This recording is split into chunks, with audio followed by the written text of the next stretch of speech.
SSC paper leak मामले में तेलंगाना के बीजेपी के अध्यक्ष और सांसद बंदी संजय कुमार को गिरफ्तार कर लिया गया है। बुधवार को गिरफ्तारी से कुछ घंटे पहले बंदी संजय को उनके करीमनगर स्थित आवास से तेलंगाना पुलिस ने हिरासत में ले लिया था। उधर बंदी संजय गिरफ्तारी को लेकर भाजपा कार्यकर्ताओं नेताओं ने विरोध प्रदर्शन भी शुरू कर दिया है। जानकारी के मुताबिक बंदी संजय की गिरफ्तारी से पहले पुलिस की टीम उन्हें मेडिकल जांच के लिए पलकुर्थी के एक स्थानीय अस्पताल में ले गई। यहां भाजपा कार्यकर्ताओं ने बंदी संजय की गिरफ्तारी का विरोध किया, जिसके बाद पुलिस ने भाजपा कार्यकर्ताओं पर लाठियां भी चलाई।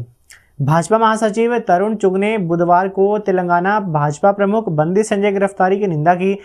चुग ने बुधवार को एक बयान जारी कर कहा, मैं बीती रात बंदी संजय कुमार की अवैध गिरफ्तारी की कड़ी निंदा करता हूं। गिरफ्तारी के कारणों का खुलासा करने में पुलिस की विफलता सत्ता के बड़े पैमाने पर दुरुपयोग की ओर इशारा करती है। तरुण चुग ने कहा, गिरफ्तारी से पता चलता है कि मुख्यमंत्री के चंद्रशेखर राव अपनी सरकार की विफलताओं के लगातार उजागर होने, पेपर लीक होने और राज्य बोर्डों के संचालन में असमर्थता से परेशान हैं। उन्होंने आगे कहा, केसीआर को अपने पापों की भारी कीमत चुकानी होगी। हमारे राष्ट्रीय नेतृत्व में इस निर्लज प्रयास को गंभीरता से लिया जा रहा है और केसीआर को अपने पापों की भारी कीमत भी चुकानी पड़ेगी। इससे पहले भाजपा के राज्य महासचिव प्रेमेंद्र रेड्डी ने कहा, बीजेपी के प्रदेश अध्यक्ष बंदी संजय को आधी रात को करीमनगर में स्थित उनके आवास से अवैध रूप से हिरासत में लिया गया था।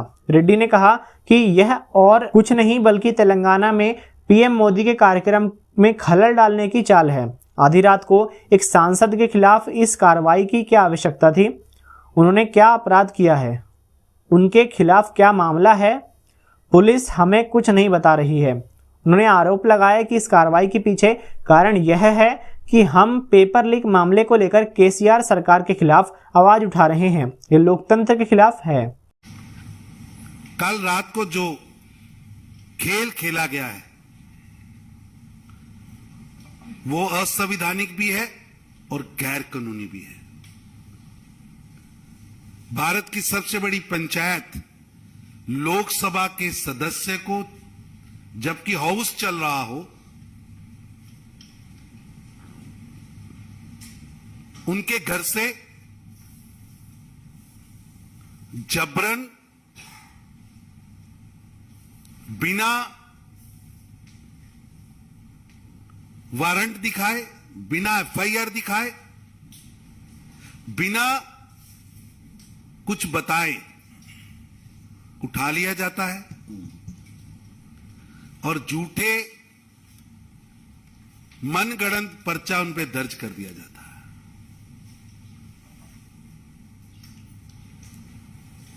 केसीआर व उनका कुटुंब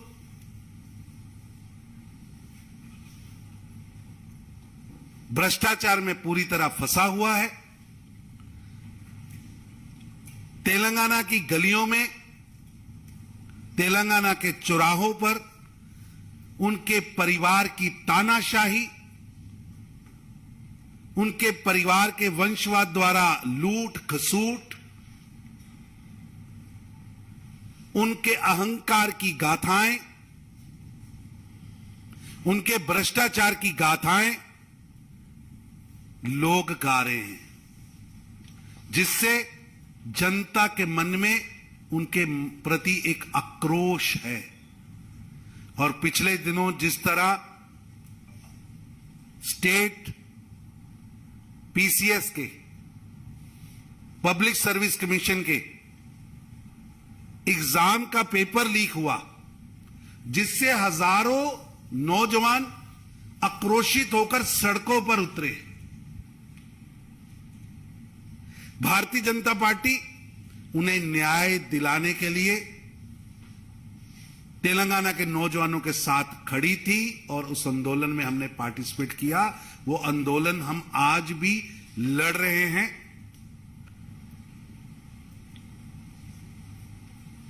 उस पेपर लीक से ध्यान हटाने के लिए और अपनी निकम्मी सरकार से ध्यान हटाने के लिए ये झूठा मनगढ़ंत पर्चा रजिस्टर्ड करके केसीआर कुटुंब, केसीआर सरकार डाइवर्ट करने की कोशिश कर रहा है।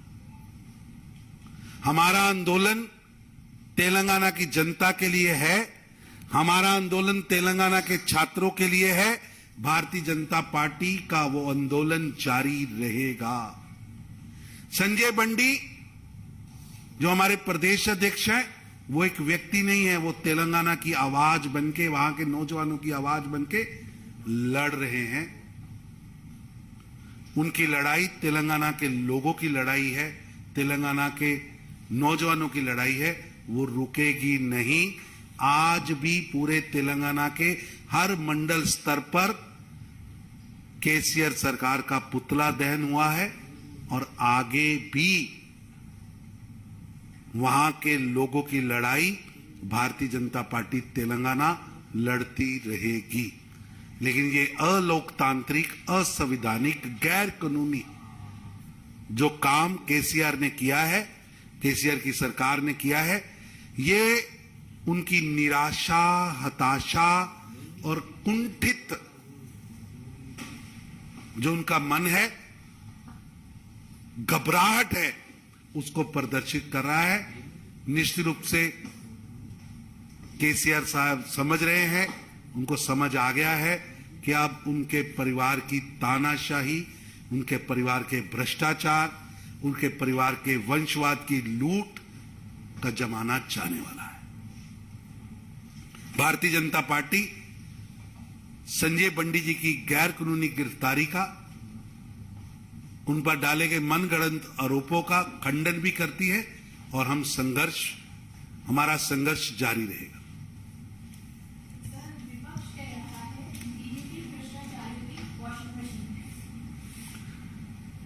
भारतीय जनता पार्टी लगातार 26 मई 2014 से हमारी प्रधानमंत्री श्री नरेंद्र मोदी जी के नेतृत्व में जो पहली कैबिनेट हुई थी, उसका पहला प्रस्ताव था जीरो टॉलरेंस ऑन करप्शन, और उस पर पल पल, दिन दिन हमने पहरेदारी भी दी है और उस पर लगातार काम किया है। एक जमाना था कि आप बोफोर्स तोपों की दलाली भी करो, आप चारा भी खाओ, 12 लाख करोड़ रुपए का घोटाला भी करो, कोला भी खा जाओ, कॉमनवेल्थ गेम्स में घोटाला करो और बड़ी बड़ी गाड़ियों और जहाजों में घूमो।